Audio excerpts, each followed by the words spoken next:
welcome back to Code to Cloud, right? So I thought it was about time that we did an episode on generative AI. Hype train is in full effect at the moment, right? It's like the number one topic, right, in the tech industry.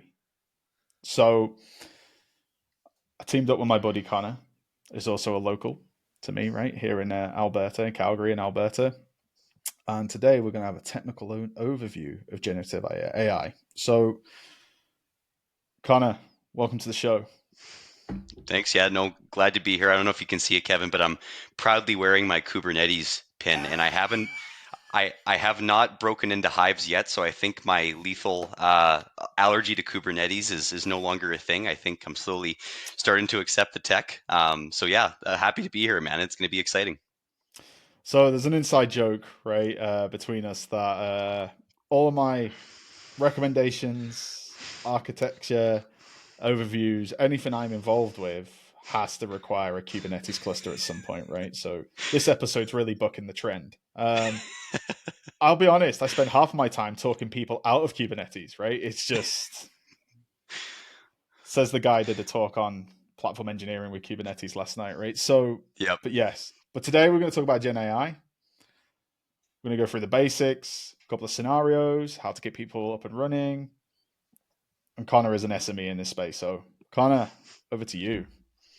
Sounds good. Thanks, Kevin. I'm gonna bring up my screen here, Awesome. and we're gonna talk about a couple things today.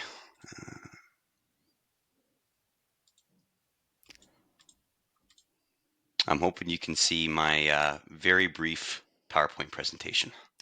Loving your work already, right? Like a couple of slides straight into the tech, right? That's what we're about. So, Yeah, there'll definitely be some live coding during the session. So like you said, Kevin, yeah, we're going to be talking about some Gen AI today, and a bit of a technical overview. And my first experience with large language models must have been early last year when OpenAI had made their GPT-3 model so accessible through their APIs, right? And at the time, I was just kind of building these simple wrappers on top of the API to generate text and other things. But as time has gone on, the models have gotten better and better, meaning that they're more powerful in the sense of being able to analyze text and images and those kinds of things. But also, there's been a lot of emerging architecture patterns on how to use these large language models to their full effectiveness, right? Um, and those architecture patterns I think are especially important. We'll be covering a couple of them today. And people are using this tech in various ways, right? But it's very easy to use this tech incorrectly and sometimes with pretty disastrous results. And I think back to this was in the last probably 8 months. I think it was actually a Ford dealership, and they had exposed a chatbot through their website. And I think two things happened. The first one was the person was shopping around for a Ford truck, and they asked the bot, "What do you recommend for trucks?" And it started recommended Chevrolet trucks instead of Ford trucks at the oh, dealership, wow. right? um, which is crazy, right? And likely what that was, I can't speak for the implementation, but there's certain things you can do. You can add guardrails to these, so it's only allowed to talk about certain topics, and it's not you're recommending a competitor when you're in the market for a truck, for example. And another example that comes to mind is I think another guy had actually convinced the bot to sell him the truck for $1, which is crazy, right? So there's real world implications to these things, and these learnings are coming out, unfortunately, at the expense of some of these companies. But very quickly, these architecture patterns are emerging on how to better deploy and manage these large language models. I love the fact that you went straight into a very contentious point here in the province of Alberta. One, the type of truck that you drive, and two, you use the pickup That's truck as true. an example, right? I mean, that's going to hit home for a lot of people, right? That may be Yes. watching this Yeah. session. So, I hope that resonates with the audience. So, just just to go into the agenda here, going to be talking about a couple things. So first, I'll be clicking around the Azure OpenAI GUI and just showing off some of the playground capabilities. Azure would have came out with its OpenAI offering. Oh man, probably early last year. I can't remember now. But a companies were wanting to deploy this in their enterprise environments, and they have sensitive data, and using the publicly accessible version doesn't have a lot of the same privacy guarantees that the Azure OpenAI version has. So that was pretty exciting from an enterprise standpoint. And I just want to touch on what you can do in the portal, some prompt engineering, and then touch on the various models that exist inside of there. The next item we're going to talk about RAG, which stands for Retrieval Augmented Generation. And the cool part about that is, these large language models are trained on a wealth of information, but they're not always going to know, more niche information, about your company, for example. So you can implement an interesting pattern called RAG, where you're retrieving information from somewhere else. You're using that to augment its existing understanding, and then you're generating text based on that. And we'll go through a demo and then use a pretty interesting library called LangChain to actually build that out. The next one, we're going to talk about Gen AI agents. And agents are interesting because what you can effectively do is spawn these autonomous AI agents, give them access to a series of tools, pass through some text or a task, and the agent's going to solve that task in the background. And we'll see through, again, a demo with LangChain on how we can implement something like that. And then finally, that's going to come full circle. We're going to implement a full app using Gen AI agents and then the RAG architecture pattern to ask some questions on top of a document that the large language model wouldn't inherently know about. This is awesome. So we're sort of breaking down the stages, right? And sort of going for a user case maturity level. I think the agent one is going to resonate with a lot of folks because pick your favorite ISP, right? Or cell phone provider or whatever, right? You're going to be speaking to one of these bots, right? For basic Mhm. customer service practices. So yeah, like, I'm looking forward to this. So Yeah, let's get yeah. started. No, the Gen AI agents is I think how we take some of this tech to the next level. So what I'll do is I'll open up the Azure OpenAI Studio. And for those who are familiar with the Playground and OpenAI, it's the public version. I mean, it's almost exactly the same. So I've deployed this inside of a resource group in Azure. It's an actual service that you can deploy. It's called Azure OpenAI. And since there's so much hype, like you said, Kevin, around this technology, Microsoft's sort of limiting who can spin up uh, this service. And I know we're going to provide some resources in the description. But basically, what you have to do is you have to send Microsoft your use cases through a Microsoft form, and then you actually have to be approved to spin this up. And there's challenges around region availability, and certain models are only available in certain regions. So we'll provide some documentation in the description just to help users out get going with that. Yeah, just to touch on that as well, because I do a lot of that for my customers, right? They want to get hold of the service. Basically, it comes down to hardware and technical availability, right, in our regions, and we have to use customized GPUs from a well-known provider. Hmm. So can't make them fast enough, basically, right? That's what we're trying to. It's like a production line thing, right? So it is getting better as time goes by and more zones are coming available. But yeah, it's just something to be sort of mindful of. But there are architecture patterns to help mitigate that, right? Where you can spin up in dual regions, right, and front that with a load balancer and everything else. But Yeah, kind of that's a good point, Kevin. Yeah, the API gateway architecture, I think, is what you're referring to, right? Yeah. exactly. And I'm just looking at the session here. Are you able to see the OpenAI portal, or do you still see my PowerPoint? I still see a PowerPoint, right? Okay, So let me stop. I'll stop sharing and try one more time. Technical difficulties here. Let me see. Oh, there we go. That was the problem. I was sharing a window and not the entire screen. yeah, we can see that now. Beautiful. So yeah, so what you were supposed to see on screen earlier, and hopefully what you're seeing now, is the Azure OpenAI service. And where I am is I'm in the chat playground, and like I was sort of alluding to earlier, it's very similar to what the public GPT has in the form of its playground. So you can start playing around with some prompt engineering. You can start configuring some of these parameters, which sort of change the way that the bot behaves.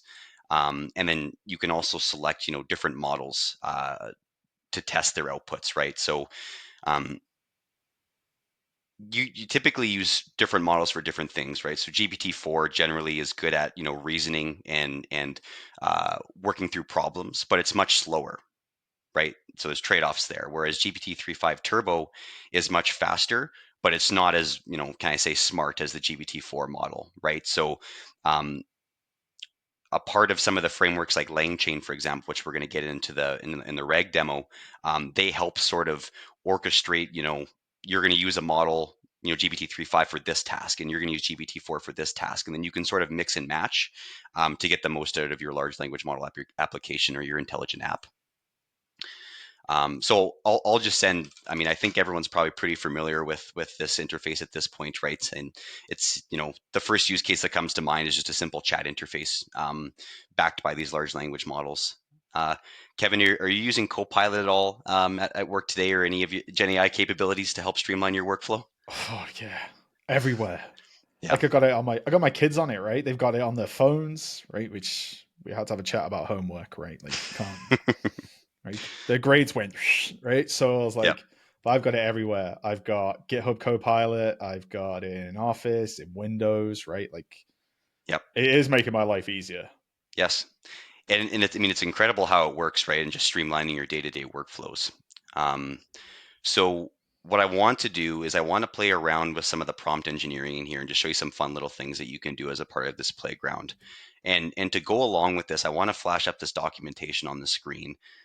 This was a resource that I had leveraged when I was getting going about a year ago with this stuff. And it's purely focused on the prompt engineering aspect of interacting with large language models. And when you're building these apps, generally what I'll do is I'll see how much can I get out of the large language model just through some clever prompting, and then slowly add complexity to get as much as I can out of the large language model, right? Just so we don't introduce too many variables into the equation, right? And prompt engineering is a good place to start because you're interfacing directly with the prompt of the large language model, and then you're trying to get as much as you can out of it. So I like this because they have lots of examples, right? Writing an email, for example, and they give some examples of prompts and output. And Kevin, you'll appreciate this from a security perspective. There's something called prompt injection or prompt hacking, and it goes through, some of defensive and offensive measures, kind of a red team, blue team type scenario, and how you can, actually sort of hack these large language models. So this resource is very, very valuable, I think. I will be taking a look at this Yeah, after this stream, right? yeah. Have you seen this one before, Kevin? I This prompt haven't. engineering one? No, No. no, this Yeah, is new to me, right? This looks pretty cool. yeah, yeah. I like using that one. So I'll just type in, a silly prompt here. I'll say, pretend you are Darth Vader, and I will save that. And it's going to start a new chat. So I'll say classic line from, I think it's The Empire Strikes Back, when Luke says, "No, that's not true. That's impossible." And if you're a Star Wars nerd, you'll get that one for sure. Search your feelings. That's I think that's what he says, right? Yeah, that's exactly what it says. Yeah. Right. So you can have some fun with this, right? And like this is a good example of that movie came out, what was it, 85 or 86? I can't remember at this point, It but was actually 79. Or was it 1980, Empire Strikes yeah. Back? Oh Yeah, man. 1980, right? So Yeah. Yeah. That's hands down my favorite I movie in the agree. franchise. Yeah, it's I amazing. agree. So obviously it has awareness of that movie and that data, right? It's traded on a very large data set. Um, and just to flash up some of the parameters here, what you can see is it's counting the number of tokens that we have. So you can see we've used 57 tokens in this current chat. And you can kind of look at a token. So one token is approximately 4 characters in English, right?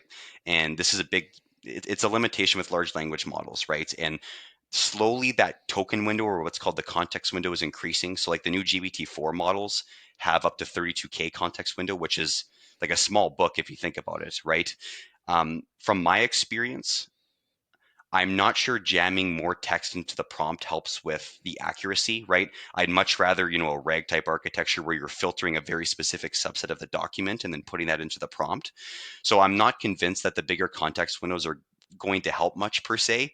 But I just wanted to make the audience aware, Kevin, that that's something that you kind of have to manage, is the amount of tokens that are being used as a part of your conversation. It is a conversation I have on a weekly basis, right? Like Yeah. I need more tokens, I need this, right? The kind of thing. Yes. So, and how do we manage that in the right way? Or like to your point, what I feed in, is it efficient? Right? Like you're saying, sometimes you don't need everything, you just need a subset of what you're trying to achieve, right? Yes. input. So, okay. Exactly, and we'll go through how to achieve some of those outcomes in a demo. But yeah, like that's the chat playground. Just to quickly touch on some of these parameters. So this temperature parameter, for example, the uh, actually, sorry, I forget which way it slides now. I think if you set it to 1, it becomes more creative, and if you set it to 0, it becomes more deterministic, right? So, like, if you want the chatbot to be a bit more creative in its responses, then you're going to set it a bit higher, versus if you set it a bit lower, it's going to have a bit more deterministic output. And depending on your use case, right? Like if you're building like a chatbot on top of like company documentation, for example, like you probably don't want that to make up too many things, right? And the hallucinations would be kind of bad in that case, right? So you maybe want to set the temperature a little bit lower. Okay. It's Yeah. good to know. What I'll touch on next is just some of the different models that OpenAI offers. And really, you can kind of group this into two categories, right? You have your chat models and then your embedding models, is kind of how I'd group them, right? And in that playground experience that we were just playing around in, those are the chat models, right? So you provide it some text and it's going to come back to you with some text. And the main ones, right, are GPT 3.5 Turbo and GPT-4. And like I was kind of alluding to earlier, you'd use each one just depending on your use case, right? If you need something that's a little bit more smart, GPT-4, or if you need something that's maybe a bit more fast, GPT 3.5 Turbo, from what I've seen building some of these apps with the large language models. But where things get interesting is actually with this embeddings model, and I'm going to get in and I'm going to diagram this out here in a second. But um, basically, what they do is it's going to take a set of text and convert it into floating point numbers. And why that's important is because if you want to perform a semantic search on top of that data, those floating point numbers enable you to do that. And Kevin, hopefully you can attest to this, right? A lot of this stuff in the cloud sort of a black box, and you learn enough so you can leverage the tools effectively. Self-admittedly, I am not overly familiar with the algorithms that back some of this stuff. The algorithm that backs it, or the mathematical formula that backs it, is what's called cosine similarity. And when you embed a certain amount of text and you want to search that text, it's going to embed the text you're sending through and then calculate the distance between those floating point numbers and then return the information that's relevant to you. And that's what a semantic search is in the context of using these embeddings models. Okay. It took me to So, school there, Connor. I'm going to be honest. so, so just to demystify that a bit, what I'd like to do next, Kevin, is just pull up a diagram here and just draw this out. So let's say, for example, I have a set of text. I'm going to say, hello, my name is Connor. And then what I can do is I can send that to the OpenAI embeddings model. And by send, OpenAI has a pretty exhaustive set of APIs that you can interact with this. Right. And actually, just to quickly show that, because I've neglected to mention that in the last part, but what you can do is you can take a look here at the code. And this is just a quick start, right? So, like if you wanted to leverage the GPT-4 model and were, curious how to get started with the Python SDK, you can actually see the code and you can see like there's my Darth Vader prompt injected there. So it shows you how to inject some of those parameters in your API calls. So it's like reverse engineering right into the code, which is off examples that you've used. That's pretty cool. Yes, yes. So, instead of having to go and read the documentation, so like you said, Kevin, I've never met a developer that likes to read documentation. So, Or write it, right? So, or write it, yeah, that too, that too. So what I'll do is I'll just show like, so when I say floating point numbers, right, like, right, something like that, and that is what the algorithm is doing in the background, right? So it's taking that right. text and then it's generating those floating point numbers, and then that allows us to perform a semantic search on top of those. And the question is, where do you store those floating point numbers so you can interact with them, right? And um, the answer is what's called a vector database, and we're going to touch on what the Azure offering is for that. But there's lots of options out there, right? You can actually do it in Postgres with PG Vector. You can do it in Cosmos now. I think Cosmos actually has an offering around it. Yeah. And then another big one is Pinecone. Pinecone was, I think, one of the first ones to market, and slowly these other providers have, vector DB offerings now. I heard about Pinecone, right, for somebody off X, right? So they were like a San Francisco startup, I believe, right? And they just came out with this vector database. There was a lot of noise about it, right? So, Yes. Yeah, and like early on when people were trying to build these apps, I don't know if there was a lot of good options out there. Like Pinecone was really the first one that I had heard about, right? And I was leveraging that quite heavily. okay. Um, so yeah, that's the embeddings workflow. So how do we implement this in sort of an app and in that rag architecture that I was mentioning earlier? So let's say we have a document. Let's call it document A, and let's say it's 100 words. So we know that 100 words is well within the token constraints of even the most, limited model. Like GPT-3.5 Turbo, I think has like 14K context limits, right? You can easily put that into a prompt. So, what we could do in theory is directly put that into the OpenAI chat prompt, and it's probably going to come back with a pretty good answer, right? Because 100 words in the grand scheme of things is not that much. It's not a ton of data for the LLM to have to parse through. But what happens when you have another document and instead of 100 words, it's 100 pages? So similarly, with this embeddings model, similar to the chat models, the embeddings model also has token limits. So Right. I cannot submit the full document at once to be embedded. I basically have to chunk it. So I can chunk by page, by sentence. I'd say that this is a bit of an art than a science because there's trade-offs with your chunking strategy. If you're chunking by sentence and you're not having any sentence overlap, the large language model loses context from the previous sentence. So maybe you want a 50 character overlap between sentences or between pages. So you have that context between the different chunks that you have, right? Right. For this example, we're just going to chunk by page, and LangChain actually exposes a lot of good interfaces to chunk in different ways. But for this demo, we'll just be chunking by page.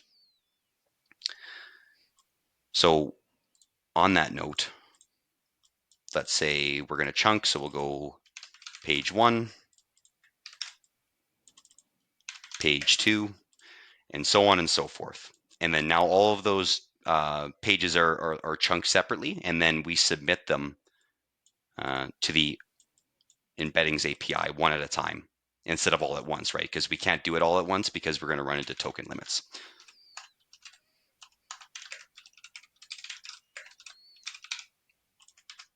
And then what that enables us to do is those are going to be represented again as floating point numbers. We're going to put that inside of some sort of vector DB. And then finally, the user is actually going to come and interact with the vector database. So natural language query, I want to know about this. And then the vector DB abstracts all of the complexity of that cosine similarity in the vector search algorithm. All you need to worry about is getting your document chunked, embedded, and then stored in a database where the user can access it. Okay. So, when we talk about vector databases, Mhm. what makes them different from a traditional database? Just out of Yeah, curiosity. yeah. So like a traditional database having, a traditional tabular type format, right? Yeah. Whereas this is, and you'll see here in a second, it's sort of like a JSON format. So it's key value pair based. So one key value pair is going to be all of your floating point numbers, for instance. Right.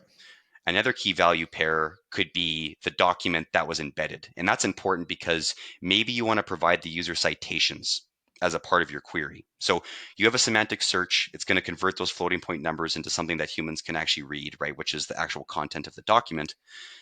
But you might want the citation to go along with that, right? And you can add metadata properties to the vector DB, right?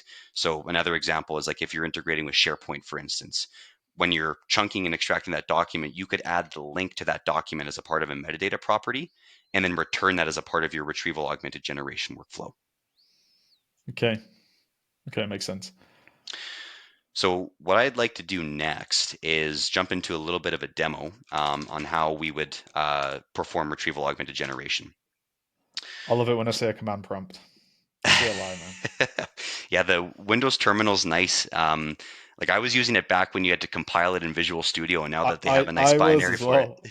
Yeah, so it's yeah, included no, in Windows now, right? So yes, which is great. And I mean, you can have all your tabs open, and you can add nice little IntelliSense type stuff here through a PowerShell profile. So maybe we can have another session on how to get a terminal set up all fancy, Kevin. So probably a um, good idea.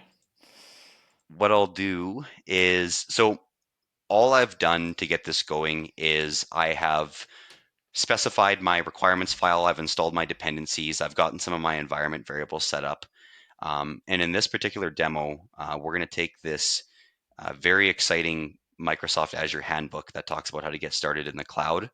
We're going to walk through this exact workflow, right? Where we take that big document. I don't know how many pages this is, 74. Wow, right, okay.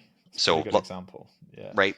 Um, and we're going to chunk it, at this case, at the page level. We're going to embed it, and then we're actually going to upload it or upsert it to a vector database in Azure. And the offering in Azure is called Azure AI Search. And I've prepped these resources beforehand, but I'll step through them. What do they do exactly? What do they offer? And then as you have questions, Kevin, please fire away.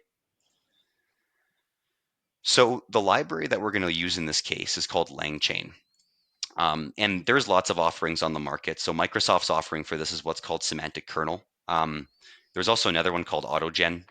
In this case, we're going to use LangChain. So I prefer LangChain because the community around it is, I think, much more vibrant than some of the other offerings. It was sort of the first framework to come to market. And it actually, I think it just went GA. Like it came to its first major version not too long ago. So it's very well supported, and it kind of supports the full stack of building these intelligent apps. And unfortunately, some of this is out of scope, Kevin. I'd love to go into more of this. But just to quickly touch on some of the offerings, right? So their Langsmith offering is amazing in the sense that since these large language models are non-deterministic, and if you're deploying them out in the wild, how do you manage and monitor some of the results that the models are giving at scale, right? And the Langsmith offering basically allows you to monitor the prompts that people are putting through, the responses the models are giving, and then you can use the responses that you like for downstream, or sorry, excuse me, upstream fine tuning to basically train your model to respond exactly how you like it. And Langsmith provides that monitoring platform for you. It's really incredible what it can do. So what I'll do, I'm going to open up just a Jupyter notebook here. And I have all of my dependencies already imported. So we're going to do a couple things. So the nice thing about LangChain, and the reason I like it, is because it reduces the barrier to entry to get some of these apps deployed, right? There's so Right. much to learn in this space, right? How do you chunk documents? How do you open PDFs in Python? How do you open Word documents in Python? How do you interact with the OpenAI embeddings endpoint? What about the vector search endpoints, right? There's all of these questions, and what I like about LangChain is they provide abstractions, right? Basically wrappers on top of these things to make it very, very easy to leverage. So if I go into here, right, you can see they have, a PDF loader, for example, with lots of good examples. And what I like about their samples is you don't need any cloud infrastructure to get going besides, your OpenAI endpoints. But from a vector search perspective, you can spin up a face vector search, which actually just runs locally on your computer, right?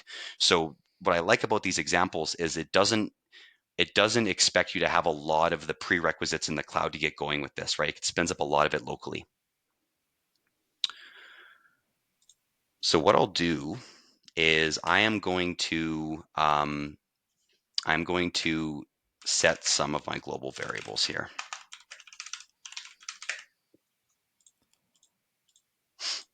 Oh, look at that typo. There we go. And have you used this Jupyter type environment before? I've not. Kevin, It's are you familiar with this? pretty No? it's this is the first time I've ever seen it, right? I was just about to ask. Like, what does it Yeah. do?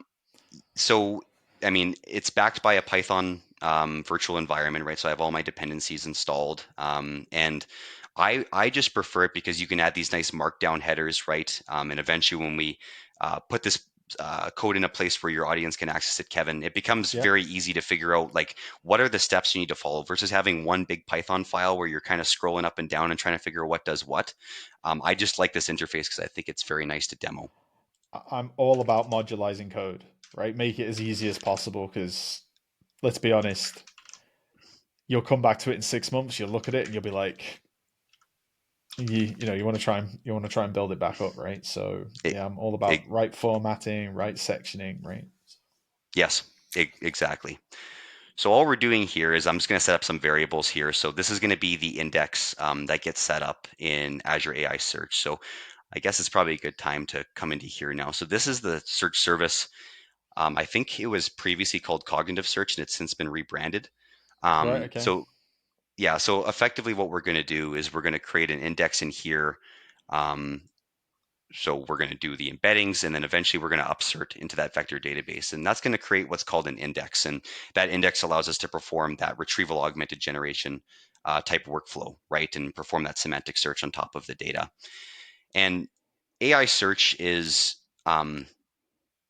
it's very much trying to couple itself to existing services that exist in the Microsoft ecosystem. So Right. instead of, for example, having to do all this chunking yourself, really, this portion here of the reg workflow, it integrates directly with some of these services out of the box. So what you could do is you could load all your documents into Blob, Data Lake Gen 2 SQL database, and all of that is sort of abstracted for you, right? Um, Now, there's pros and cons to both of these things, right? And um, maybe you don't want to load your stuff into Blob because now the documents are being managed in two places and you just want to connect directly to the source, for example. So in this particular case, we're not going to be using any of these data sources. We're going to be chunking, vectorizing, and uploading the documents ourselves. Okay. So what I'll do, as a part of the LangChain documentation, they have lots of great integrations. So if I want to figure out, for example, how to connect to the Azure OpenAI embeddings model, great documentation on this. And they're, I think the way that the saying goes, they sort of eat their own dog food to an extent, right? Like, they're pushing a lot of these ideas around large language models, and they've actually built nice little chat interfaces where you can chat on top of their documents. So if you're looking for something and you don't really know where it is in the documents, you can just chat on top of them. That's awesome. I really like that approach. Like, yeah, we've made it Yeah, as easy as possible, but if you need some more help, then use AI, right, to help you. Like, yeah, exactly. Which I mean is awesome, right? Like you said. So what I'm going to do is, like I said, I'm going to start initializing just some variables here. So I'm going to call Azure OpenAI embeddings. And then I got to pass through a couple parameters here. So like if I go and look at this declaration, for example, again, oh wow, okay, I find the code base to be very, very nicely written. It tells you exactly what it expects in the form of parameters, right? So in this case, I only need an Azure endpoint. I need an API key of some sort, and then that's going to allow me to interface with that, right? And what I like about some of the LangChain interfaces is like the actual connection to Azure OpenAI embeddings is sort of abstracted to you, right? You're just passing through the parameters. So I will pass through my model names, my endpoint, which I actually have stored just in a uh, environment file.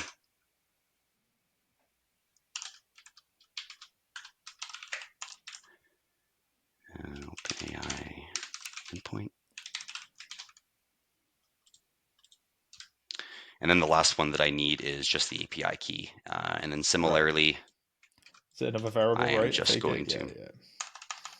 yeah, yeah, exactly. I definitely don't want to flash those API keys up on screen there, Kevin. It's so I've done that once difficult. or twice. Yeah, me, right? Like, and I have to go and blur it out or try and cut it out of you know, Yeah, processing. I'm not trying to cause you a bunch of work there, man. So the next one that I'm going to declare is just my vector store. So if I jump into here, again, under the integrations tab, you can see that there's an entire section just dedicated to vector stores. And again, I can't I can't say this enough how excited I am about this library. Like all of these are just kind of out of the box, right? And Right. it just accelerates your time to start playing around with some of this stuff, right?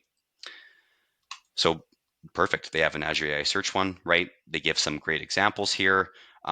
Like, you want to insert some text, for example, you want to perform a similarity search, all that good stuff, right? That's all here. And honestly, it's some of the best documentation I've ever leveraged. So let's declare that vector store. So I know that they have an Azure search. I can leverage. And then I'm going to pass through a couple things here. So the first one that I'm going to pass through is the endpoint. And similarly, I have that just stored just in my environment file. And then I'm just going to update that.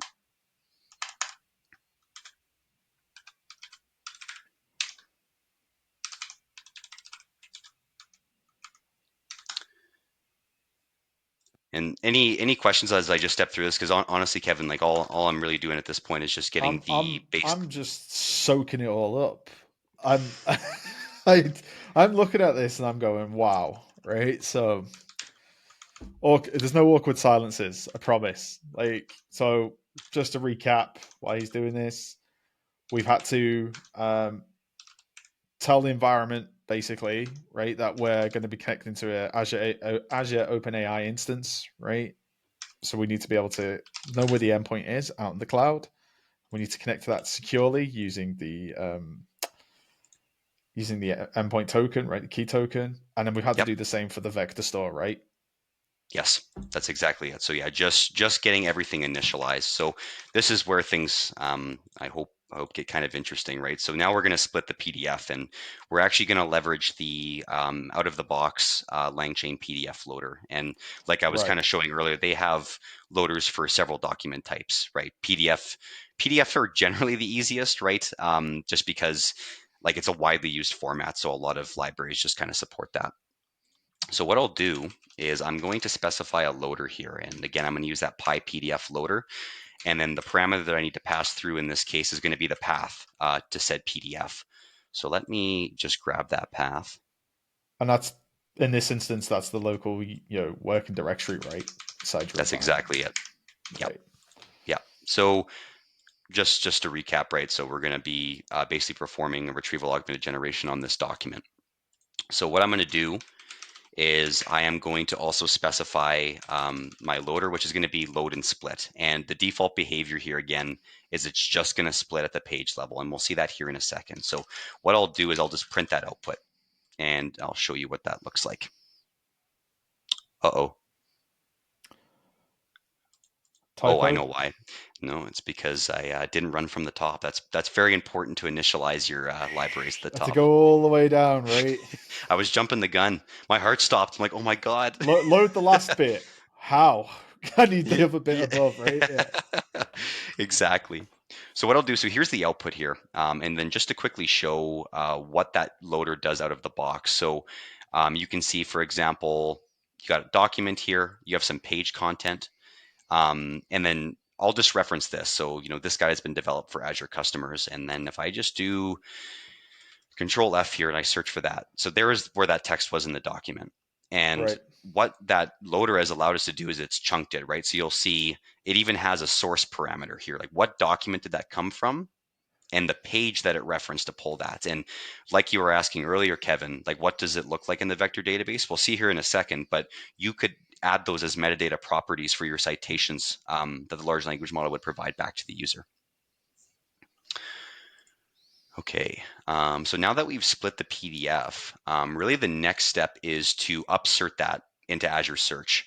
And again, LangChain just makes this so easy. So I'm going to say upsert to Azure Search. And I am going to grab that vector store variable that I just initialized here with all of my, endpoints, keys, etc. And then I am going to call the add documents function. And then the only parameter that I need to pass through here is those pages that we chunked. So I'll run that. And that's going to take 12, 13 seconds probably. But what I expect to see, so if I just jump into here, I expect a new index to get created, which it exists. That's perfect. And then if I just jump into here to show you what the data looks like, we should start seeing some of the documents. Oh So wow. Okay. here is the actual content. And Yep. then there's all those floating point numbers that we were chatting about. So that's what it looks like in Right. Azure Search, Okay. right? So what does this allow us to do now? So what we can do just as a quick test inside of here, right in the portal, what I'll say, who was this guide developed for? And we know the answer to that, right? And right in the document, it's going to tell us it was developed for Azure AI or Microsoft Azure customers who are developing apps.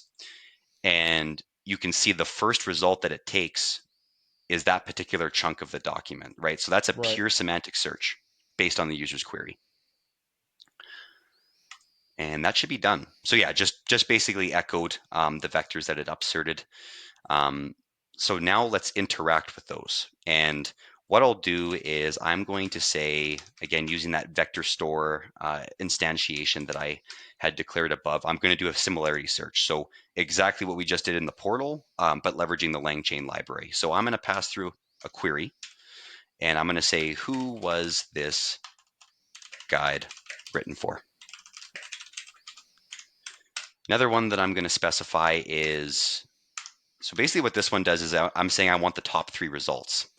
Now, Right. I could say I want the top 100 results, but now the problem is, as soon as I feed those results to a large language model, you have to consider your token limits. And that 100 documents is probably just going to pollute the prompt anyways, and you're not going to get a very good response. So this is something that you can play around with. Again, generally I'll start with a lower number and kind of increase as necessary depending on how much context we need to give the model. But in this case, we'll start with 3. And then I'm going to do the search type. And I think I am, actually, that's fine. And when I look at the different search types, so I don't know why I can't click that definition.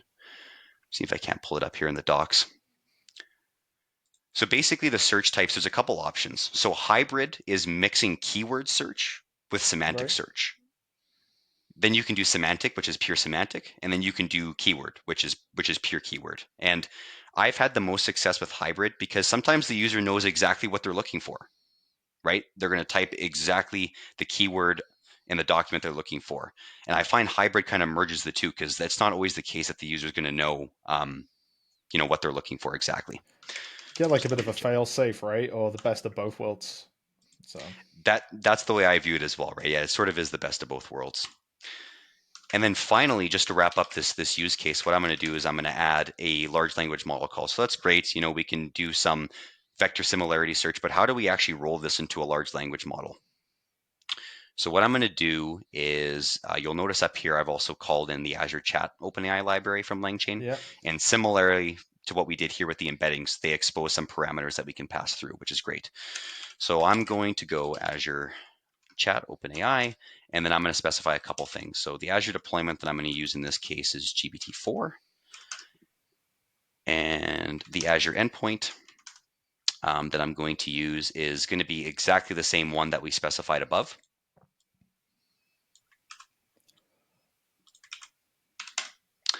And then we need the API key as well. So grab that.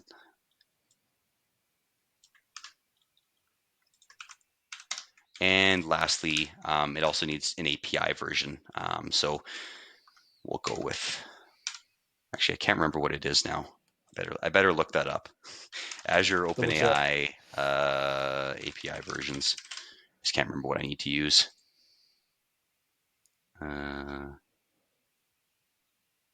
That's not the one I want. I think it's this one. Okay. Perfect. So again, we've just instantiated, we've basically told LangChain, hey, you can use this as your chat large language model. And then what I'm going to do, just through some prompt engineering, so we're going to go llm.invoke, so it exposes a method called invoke where we can actually pass through some parameters to the large language model. And all I'm going to say is I'm going to say answer the user's original question. And then I'm gonna kind of cheat here, but the idea is you would inject this question into the prompt. So the Right. original question was, who is this guy developed for? And then I'll say by looking at the below relevant documentation.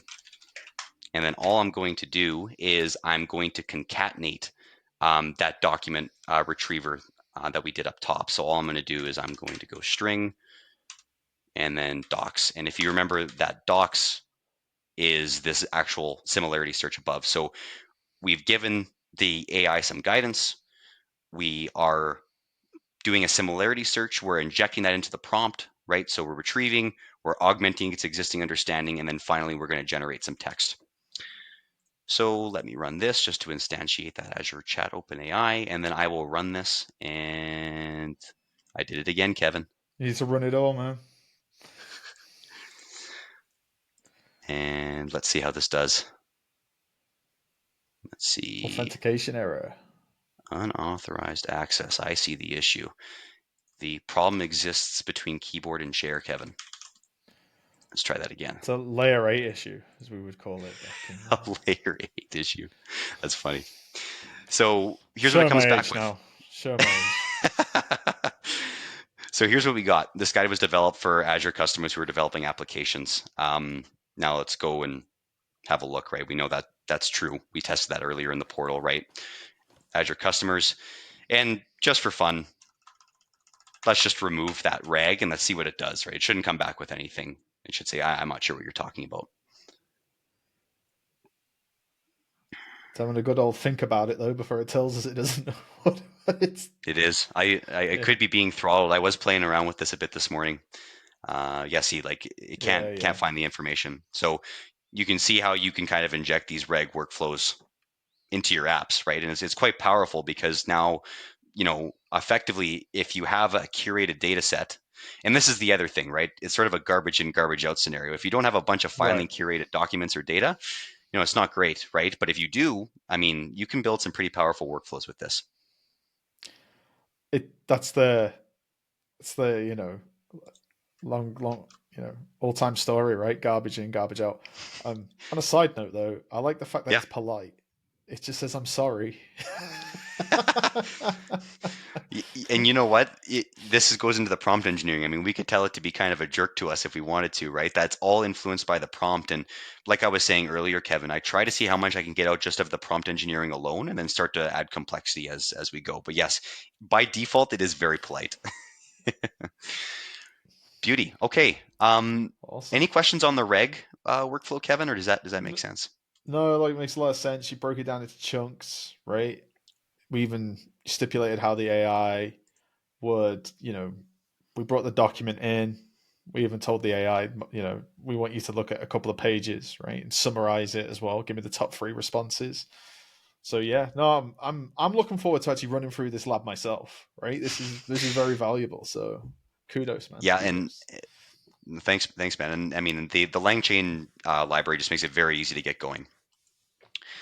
Okay, so we talked about this, about kind of embedding, chunking, vectorization, all that good stuff. The next topic I want to touch on is generative AI agents. And I think the best diagram I've seen of this is actually from AutoGen, which is a library maintained by Microsoft. So Right, basically what some of these agent workflows enable is you can spin up, n number of agents. Maybe it's just one, maybe it's two, doesn't matter. And they all have a different set of tasks. Okay. So you can see, you can enable them to chat with each other.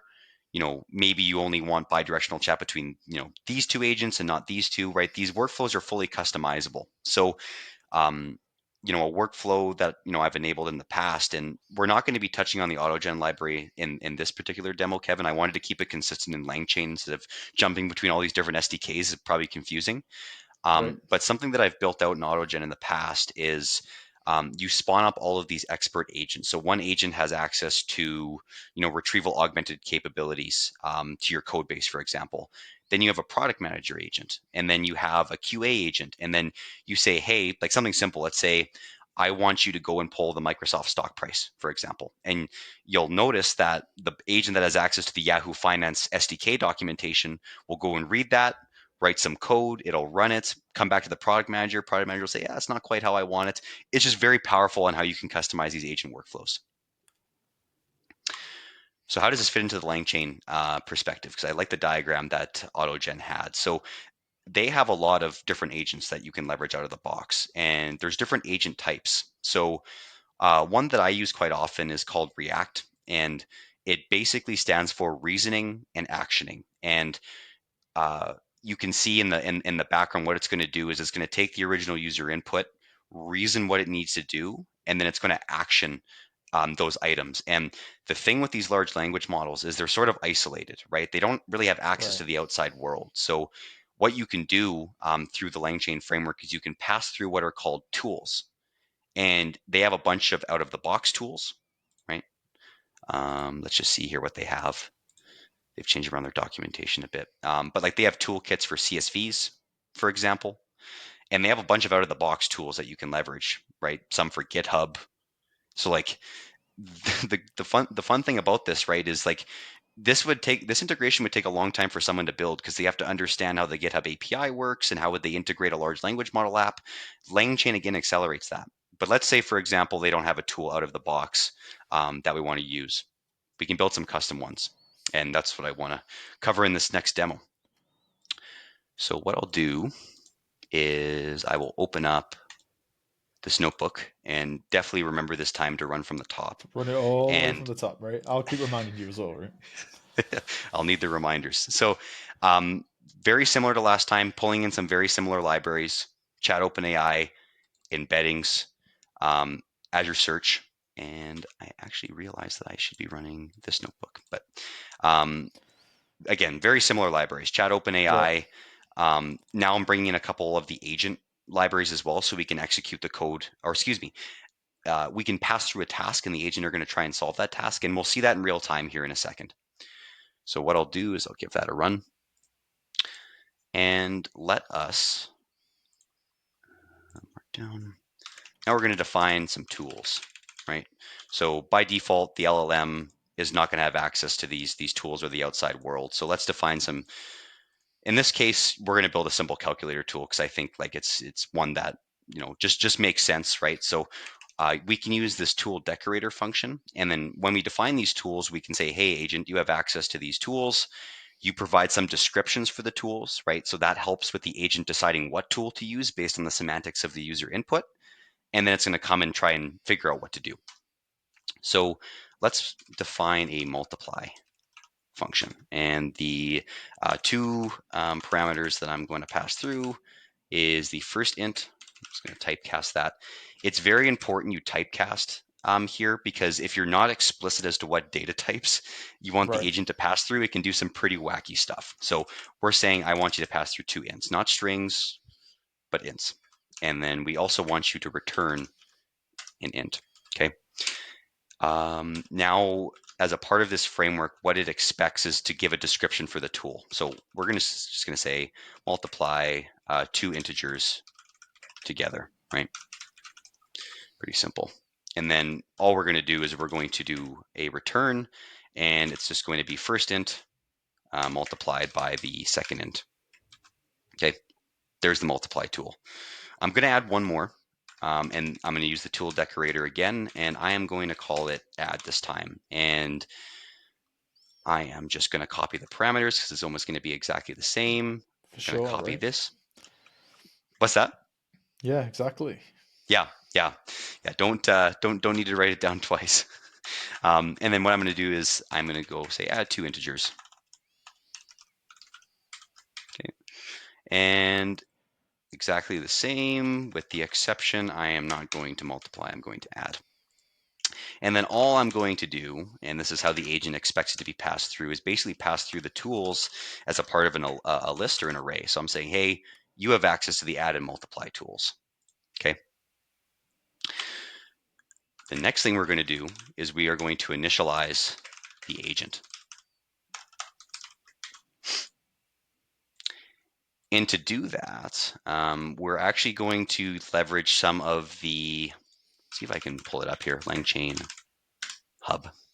And when I was talking to you, Kevin, about the community support for LangChain, like this is where like I just think it's awesome. So as a part of this LangChain hub, they have all of these sample prompts that you can actually leverage from LangChain. And now these sort of become prompts as code because they're version controlled. You can see how they've changed over time, right? And we're going to leverage a prompt from here, right? So just to give an example, right? Like let's say we want to use a prompt that helps us, give the user citations. They're basically just JSON declarations, and then LangChain handles all of the parsing of this in the background. But you can see like this prompt says, giving the following extracted parts of a long document, create a final response and reference your sources, right? So that citation workflow is just through some creative prompt engineering. I like Okay. that. So let's leverage one of those prompts. So I know the prompt that I want to leverage in this case is going to be, so again, just hub.poll. And if you remember, we've just brought in that LangChain hub abstraction there at the top. And I have actually pasted this one on screen because I can never remember which one I want to use. But basically, this prompt is called OpenAI Tools Agent. And let's see if I can find it actually on LangChain Hub, because that'd be good. That'd be good to see just exactly what that prompt is doing. So prompts, I'm just thinking what it would be under. I thought of this one last minute, Kevin. I actually should have had That's the fine. prompt ready to go. So I'll see. What I'll do is I'll pull it up, and then we can just provide it in the We description can put it in the show after, in case notes. anybody. Put it in the show Yeah. notes. Be fine. Okay. And I'm just looking here. Beautiful. And then they just have a built-in abstraction for pretty prints. So sometimes the agent output can be kind of noisy. This just parses through that and puts it into a format that is a bit more user readable, is the way I'd Readable, say it. right? Yeah, exactly. No, if I go back to reg, I'm actually just going to take some existing code that we've already written, which is down here.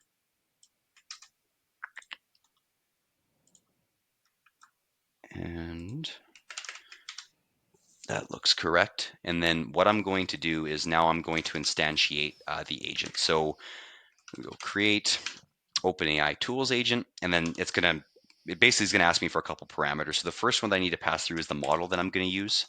In this case, I'm using GPT-4, right, as defined right here. And then I'm going to pass through all of the tools, which we've created as custom up there. We could have used some of the out-of-the-box offerings. I just thought it'd be, I thought it maybe resonate a bit more if we created some custom ones. And then I am going to pass through, and it's not prompts, it should just be prompt, because we're only taking one prompt in this case. Okay, so now what we can do is we'll call it the agent executor, if I can spell. And then I'm going to call that agent executor class, and I'm going to specify a couple things. So I need my agent declaration, right? So what model are we using?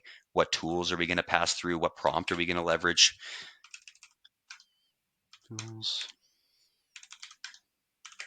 And then the last one we need is that we're also going to set the verbose flag. So just so we get some pretty verbose output, and I need to capitalize that.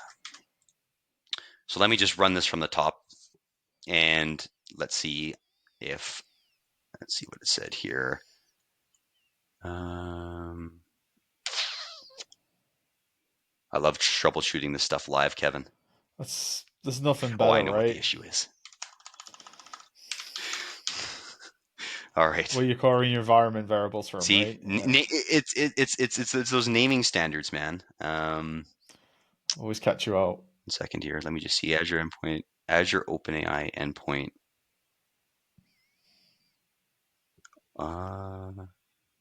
That is weird.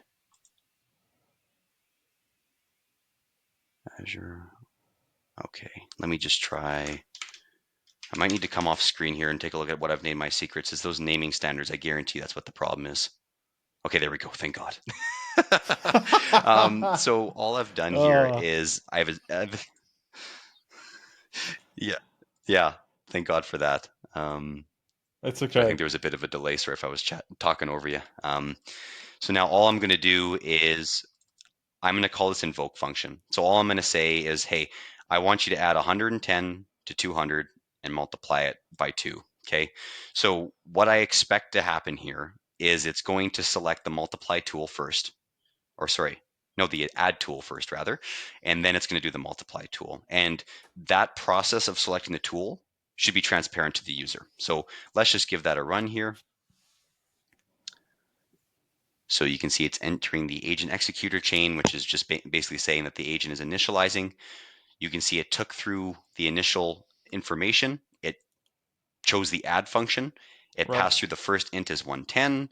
The second int is 200. That looks correct. And then finally, it selected the multiply, right? First int was 310, and then it's going to multiply it by 2. And it came back with the answer.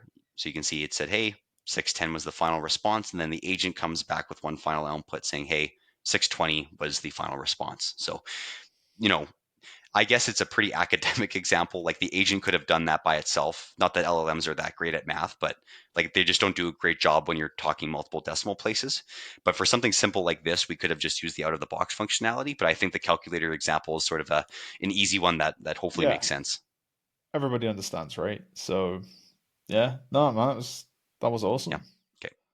So we're on the last and final scenario 3 for Yeah. everyone that's been watching, right? So yeah. So basically, we're putting a bow on it, right? So we did the rag. We played around with the agents. What I basically want to do now is take that retrieval augmented tool where we're performing the similarity search and sort of code that as a tool that the agent can access. Right. So I'm going to pull up this notebook here and I'm going to go through it before I run it. But all of the code that exists in this notebook has already been written in other notebooks in the previous examples, with the exception of one thing. And that one thing is this new tool that we've created, right? This doc search tool. And I guess in theory, it technically has been written because we've just taken it from here, added the tool decorator to it, and then said, hey, agent, you have access to the doc search. Okay. Okay. But everything else here is the same. So what I'll do is I'm going to run this from the top. So Run it from the import all my top. libraries. Yeah, Yes. that's I'm remembering now by the third time. It's fine. Initializing my agent and yeah, yeah. Um, and exact same question we asked last time. We want to add some numbers and multiply them, pretty basic. Now, where it gets interesting, I'm going to run this again just so you can see it execute in real time. So you can see that it selected the doc search tool. It Right. passed through our plain text question, Okay. and then it retrieved some documents. So let's see, can I copy this out in a nice way? I don't think so. That's unfortunate. But basically, you can see, if you remember from before, all of that chunked content that we had split up in the PDF or PyPDF gets returned to the agent. That gets inserted into the prompt. And then finally, it comes back with that answer, right? So it was developed for Microsoft Azure customers. Again, that's referring to this section right here. So just to recap all of that, right? Yeah. So RAG alone is powerful, yes, but it's sort of like it's difficult to build these autonomous workflows. Agents enable that, and then you can have RAG as tools, which we've seen here, right? So we had an agent that had access to 3 tools, and purely based on the semantics of our input, it was able to figure out what tools to use. Now, there's limitations to this. I've had all kinds of challenges implementing this at my day job at Plains, where it has access to lots of different tools, and sometimes it can have a hard time figuring out which tool to leverage. And there's different patterns you can leverage to help guide it. But I think that this will just get better as the models improve, right? It'll be able to figure Right. out what tool to use much better. So yeah, that's what we built. That's basically all I had, Kevin, in regards to demo. I think we're actually past the top of the hour at this point, so I've It's been talking fine. for a bit. It's fine. It was pure gold, right? So, um, thank you very much for coming on. That was a lot, right? To make sure that went right. So, I won't worry too much about technical difficulties, right? So it happens to everybody. But yeah, so we're going to include a link to all the resources, right? All the libraries and all the documentation sites that that you sort of advised today. Um, just on a final note, where can folks follow Connor, right? And if he's got new posts or blogs, right, or documentation, like you're on LinkedIn. I am, yeah. If I'd love to connect with you guys on LinkedIn if you want to reach out. It's just Conner Schiissler on LinkedIn. I'm connected with Kevin, obviously already. And funny enough, I did have a blog at one point. I spun it up with GitHub pages, but it has been maintained in years. So maybe this is my calling to get back into it again, Kevin. Awesome, right? I'll include that and obviously in the video description, right, of where folks can find you. But yeah, thanks again for coming on. Out to the audience out there, if you liked what you've seen today, don't forget to like, share, and repeat, right? And we'd love to hear comments as well. And we'll catch you on the next one. So goodbye for now. Thanks, guys. Bye bye. Yeah.